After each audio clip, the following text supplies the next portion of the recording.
গতিকে এই কথাটোকে আমাক বুজাইছে মনবোৰ তেনেকুৱা আজি আপোনাৰ মন কালিলে নাথাকিব সেইকাৰণে নিজৰ পত্নীজনীক স্বামীয়ে অন্তত মাতষাৰ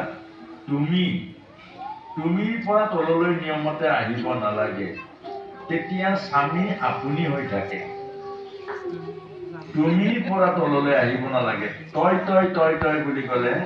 তেতিয়াহ'লে পত্নীগৰাকীৰ যিটো মৰ্যাদা সেই মৰ্যাদাটো নিদিয়ে পুৰুষে তইটো তুচ্ছ শব্দ আৰু তুচ্ছ শব্দটো আহিলে পত্নীক কেতিয়াবা তুচ্ছভাৱে গালি পাৰাকে আদি কৰি চব কৰিব পাৰিব তই বুলি ক'লে হাত দাঙিব পাৰিব কিন্তু তুমি শব্দটো নোৱাৰে তুমিটো মান্যতা থকা শব্দ সেইকাৰণে অন্তত স্বামী পাৰিলে পত্নীক আপুনিয়ে বুলিব লাগে কিন্তু আপুনি বুলিবলৈ অসুবিধাৰ কাৰণে আমাৰ পৰম্পৰাত নাই নহ'লে আমাৰ মাৰোৱাৰী বহুত আধ্যাত্মিক পৰিবাৰ আছে পত্নীক ধৰা পানী জাল দিয়ে না এনেকে কয় অৰ্থাৎ সেই পত্নীগৰাকীক মৰ্যাদা যিমান দিব আপুনি মৰ্যাদা পাব সেইকাৰণে এখন পৰিয়াল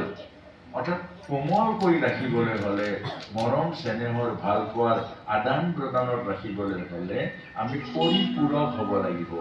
বহুতে এনেকুৱা ভাবে যে পত্নী আৰু মইহে চলাইছো মইহে কৰিছো মোৰহে ঘৰ মইহে ৰাখিছো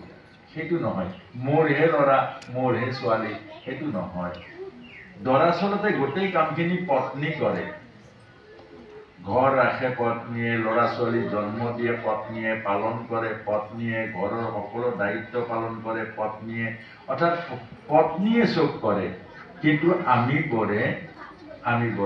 সেই পত্নীগৰাকী নিজৰ পৰিবাৰগৰাকীকে আমাৰ মাজত কেতিয়াবা তুচ্ছ ভাৱ আহে কাৰণ ক'ৰবাৰ পৰা আহি আমি অকল ধমকি পত্নীগৰাকী দিওঁ আৰু আমাৰ সমাজতো তেনেকুৱা হয় যে এজন পুৰুষে পত্নীগৰাকীক মাৰিছে আমাৰ গাঁও ৰাইজে সেইটো যাব লাগিব বিচাৰ কৰিব লাগিব মানুহগৰাকী অকলে অৰ্থাৎ আমি শুনিছো মনু আদি ঋষিসকলে কৈছে যিটো স্থানত নাৰী নিৰ্যাতিত হয় সেইখন সমাজ নাথাকে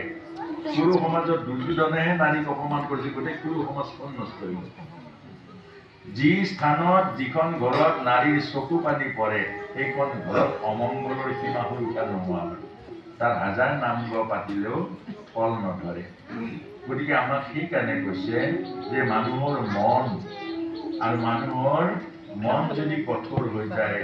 তাক লৰচৰ কৰিব নোৱাৰে এতিয়া কৈ নিচিনা এগৰাকী নাৰী কি কোমল মন সেই কোমল মনৰ নাৰীৰ মন ইমান কঠোৰ হৈ গ'ল দশৰথৰ নিচিনা ৰজাই ভৰিত ধৰিলে লৰচৰ নকৰিলে তাৰ পাছতে আকৌ মূৰ্ছা গ'ল তাৰপিছতে ৰাম আহি প্ৰভু ৰামে দেখিলে আচৰিত কথা দশৰথ মহাৰাজ মাটিত পৰি আছে কৈ মাত থিয় হৈ আছে দুইটাই বিবৰ্ণ বস্ত্ৰ অলংকাৰ চব ভেদেলি হৈ আছে তেতিয়া প্ৰভু ৰামে সুধিলে মা পিতাৰ কি হৈছে তে ক'লে পিতা বাক্যত বন্দী কি বাক্য যে ভৰতৰ 14 বছৰ ৰামৰ 14 বছৰ বনবাস ভৰতৰ ৰাজ্য অভিষেক ৰাম আনন্দিত হ'ল যে মা ইমান সুন্দৰ কথা এটা মোৰ ভাই প্ৰাণৰ সমান ভাই ভৰতৰ নিচিনা চৰিত্ৰবান ভৰতৰ নিচিনা ভক্তিৰ প্ৰতিমূৰ্তি ভৰতৰ নিচিনা ত্যাগৰ প্ৰতিমূৰ্তি এই জগতত বিৰল আৰু কোনো নলব সেই মোৰ ভাই ভৰত ৰজা হ'ব তাতকৈ মা মোৰ আনন্দ আৰু একো হ'ব নোৱাৰে পিতাক কৈ দিয়া এতিয়া কৈ মাতাই কৈছে ৰাম তই যিমান সোনকালে ইয়াৰ পৰা যাও দায়িত্ব পালন কৰ তোৰ পিতাই সিমান কষ্ট কম পাব তেতিয়া দশৰথক সেৱা কৰি যে প্ৰভু ৰাম কৈ মাক সেৱা কৰিছে কৈ মাক কৈছে মা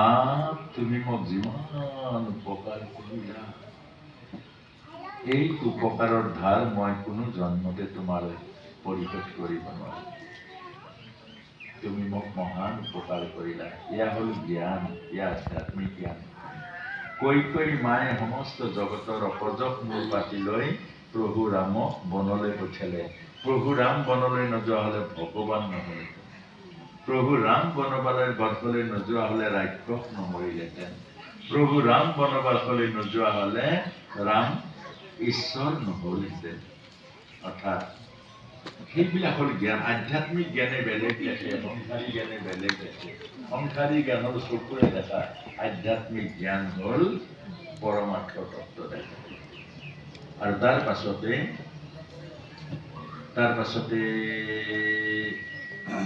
ৰাম গুচি গ'ল, কৌশল্যা আচৰিত হৈ গ'ল। কৌশল্যা মায়ে ইমান অন্তৰত দুখ পালে কথাবোৰ শুনি। আৰু তাৰ পাছতে কৌশল্যা মায়ে